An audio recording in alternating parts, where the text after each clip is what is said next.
Hello guys, this is Abhijit, and in this video lecture we will discuss about curl of a vector field. Okay, so we'll use the concept of line integral. So remember the concept of line integral, that is integration f dot dr. This is nothing but this will give you the total amount of work done by a force f along a particular curve. Okay, so this was the concept of line integral. Now let us jump one step forward and let us think about rotating fields or rotating forces. Okay, so what do you mean by rotating forces, and where do we generate this type of forces? Well, how about imagine a rotating water. Okay, imagine the water is rotating like this.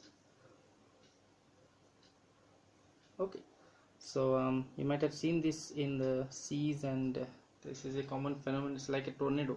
The water goes on rotating like the tornado, or the wind rotates. So imagine this is the top part of the tornado, or wind rotating. Okay, so this wind that is rotating in your anti-clockwise direction. Now if I want to take an object, okay, so if I want to take an object against the direction of this anti-clockwise wind, and I want to make it go round, and I go from here to here till here. Okay, of course I'll do work. Agreed, I'll do work along this particular curve, and the work will be integration f dot dr along this curve. Okay, integration f dot dr along this curve. Now can we generate a rotating force field apart from the circular water or circular wind? Yes. Consider you have a circular wire. Okay, so if I bring a magnetic if I bring a bar magnet or near this wire, so what happens is it generates an electric field. Okay, you might have studied about the current is generated in the anti-clockwise direction, or whatever the EMF that you might studied. So it's true. So whenever there is a rate of change of flux linked with a circular wire, there is a rotating electric field or a circular electric field that gets generated. Okay, so if I now want to do work against this circular field that is rotating in anti-clockwise direction, if I take a particular charge, okay, along this direction, say from this point A to this point B, then the work done by me is obviously f dot dr, and that will go from A to B. Agreed? So, or if you say this A to B as a curve C, then instead of AB I write a curve C. Agreed? So in this way you can have a rotating force. So instead of writing force, I can write electric field, because as I mentioned here that a circular wire, if you change the magnetic flux through a circular wire, then a rotating or a circular electric field gets created. Agreed? So in nature we have forces that are circular in nature, or forces that act around a particular closed loop. Okay, this is what we have in nature. Now imagine two forces, F1 and F2. Okay, so consider F1 is a rotating force or a circular force, and F2 is also a rotating force or a circular force. Agree. Now consider these are same circles. This is a circle of, say, radius capital R, and this is the same circle. The radius of this circle is also capital R. Okay, now if I do work against this rotating field, okay, if I do work against this rotating field, say I go from A to B, okay, and I go in the direction opposite to the force, of course I will do work. So what is my work done? That will be integration F dot dr, okay, from A to B. Okay, now if I so this is my work done. How about this F2? Say in F2 I do the work integration, so this is F1, so this will be F2 dot dr, okay, from A to B, same. Now if I do a large amount of work here and if I do a small amount of work here, then it clearly indicates that the rotating force F2, okay, rotating force F2 is much greater than the rotating force F1. Agreed? So who is telling me that the rotating force F2 is greater than the rotating force F1? It is the line integral, or I can say it is the work done that is giving me the hint that which rotating force is greater. Agreed? Now in your book what you have done is you are given with a vector field.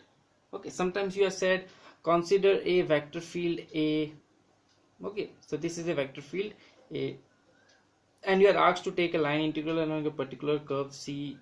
Okay, that is A dot dr along a particular curve, say along a closed curve C. I'm not saying this is work done. I'm not saying this is work done. This is just an arbitrary multiplication of A dot dr around a closed curve C. Agreed?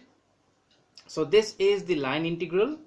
So what is the line integral? It's a vector product of the field and the displacement. It's a type of work done, but I'm not taking work done because you know work done around a circular path. If you go from initial and come back to the initial, then the work done is 0. So I'm not considering that. So I'm just considering a particular line integral around a curve C. Agreed? I'm just considering particular line integral around a curve C. And when I evaluate this line integral for this field A, vector field A, so if you are having confusion with the vector field A, always imagine this vector field A as a type of force, some type of force. Okay. So if I tell you that this particular line integral has a value, this particular line integral, say the value of this particular line integral is x. Agreed? So this is my closed curve C.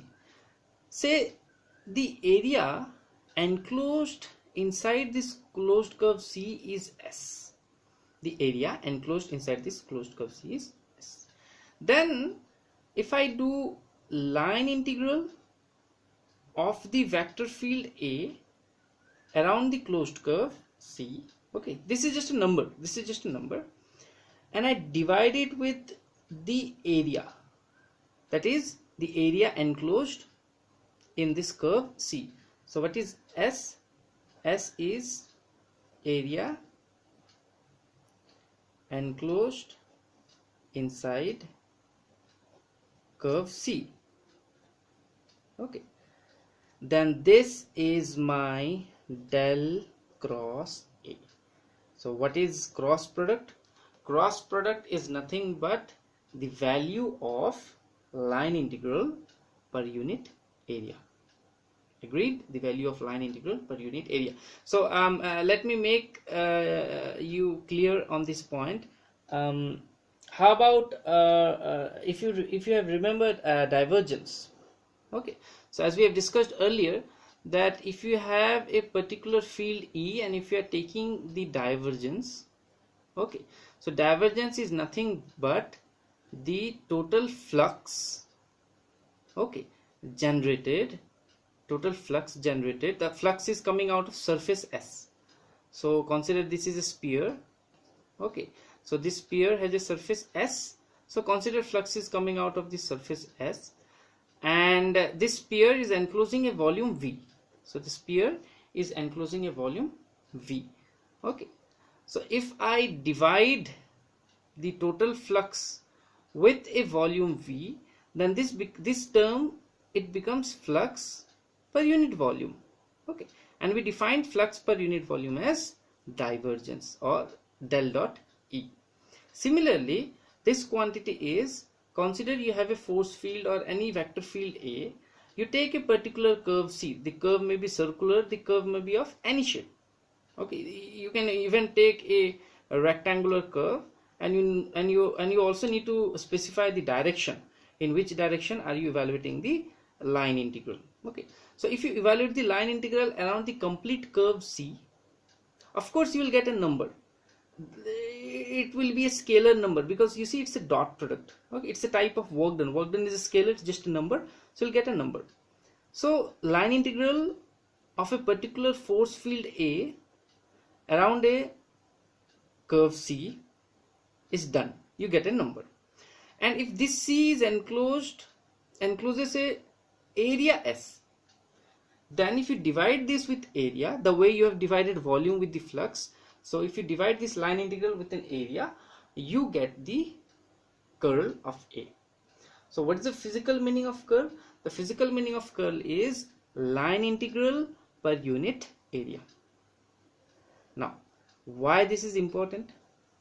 You see, I very trickily explain you without giving proper derivation or reason how this type of integration is related to a type of differentiation.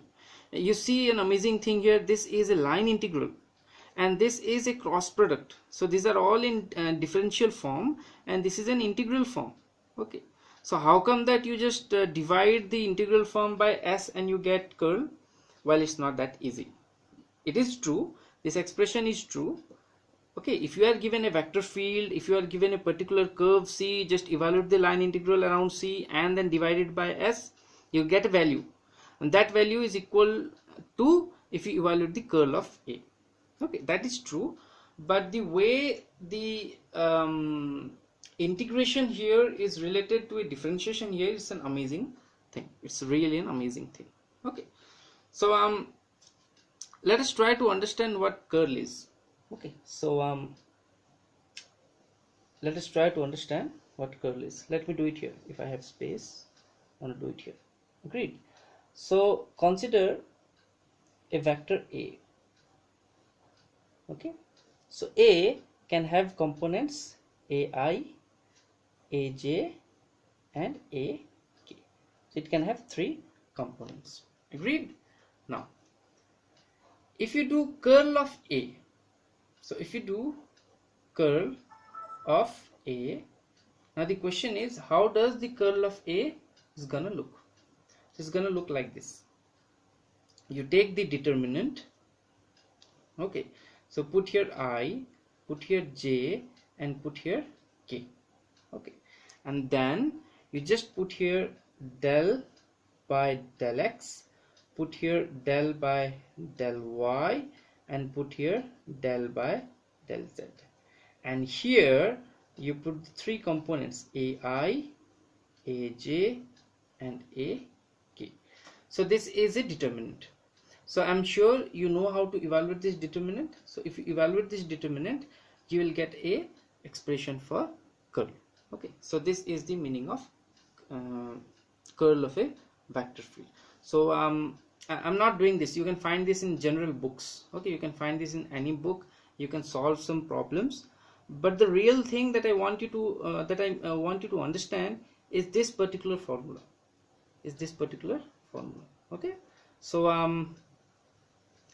I end my video lecture here, and now that I have given you an idea for gradient, I have also given you an idea for divergence and curl. In the next lecture, what we are going to do is we'll look at the properties of gradient, divergence and curl, and we'll try to find out some more intuition behind these things. Now question is, why did we invent the gradient, divergence and curl? Okay, it's a big question. In short, I can say, see, doing integration is difficult. But doing differentiation is very easy. So the idea behind finding gradient, divergence, curl is to convert the integral terms into differential terms so that the mathematics becomes easy. Okay, so this was the basic idea behind finding the gradient divergence curve. And this relation is a very non-trivial relation, and it's an amazing relation. So you're relating an integration here with a particular differentiation here. You see, these are all terms of d by dx, d by dy, and d by dz. Okay, it's an amazing thing, but this is the meaning of curve. So consider two vector fields. If I have, okay, consider in this space, what I'm going to do is consider two vector fields. There is a vector field A and say there is a vector field B. Okay, so if I evaluate the curl of A and I evaluate the curl of B, okay, so if the curl of B is large and if the curl of A is small, okay, then it means the rotational effect of B is much greater than the rotational effect of A, or this particular B has more rotating power. It can rotate. So consider this is a water B and this is water A. So a water B has a large amount of rotating power. It can rotate any big objects in small amount of time. So powerful. And this is not so powerful. Okay, so what is the physical meaning of curl? Curl actually gives you an idea about which particular force has more stronger rotational effect. Let me give you an example in electrostatics. Okay, I'm not gonna let us continue a bit more. And let me give you an example in electrostatics. So remember, in electrostatics, integration E dot dl, okay, is equals to minus d by dt. So what comes here? I believe we have a b term. Okay, I believe we have a b term because remember, E is equals to minus d phi by dt, and E is nothing but electromotive force. So there will be a B and there will be a. Agreed? So this will be flux because E is nothing but integration E dot dl. So what is this formula? So this is your formula related to this. If you have a particular wire, closed wire, and if you take a bar magnet and if you take the bar magnet near, then there is a particular amount of flux linking through the wire changes. So this rate of change of flux induces an EMF. Okay, so the moment I say there is an induced EMF or induced potential, you must know there is a electric field, there is a circular electric field. Okay, and whenever you evaluate line integral of a field, you get potential. So E is nothing but the potential. Okay, so this famous relation, you know this relation from electrodynamics. So what I'll do is, so this particular C encloses a curve A, encloses an area A. That area is here. So what I do is just divide that area here by both sides. So what do you get? This becomes del cross E. Yeah, as I said, line integral divided by area will become a curl, and this will become minus del B by del D. So this is a famous Maxwell equation. Okay, this is a famous Maxwell equation. So why did Maxwell do this type of trick? Because doing integration is difficult, but manipulating and playing with differentiation is very easy. Okay, so let us see one more example.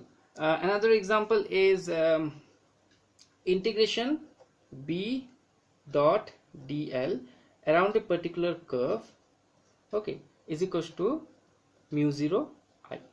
So what is this? This is the Ampere's law. Okay, an interesting thing happens in Ampere's law. It says that, so when the curve is small, the value of B is large. So when you just multiply B and dl around the complete curve, you get the same value for, as you get for a large curve.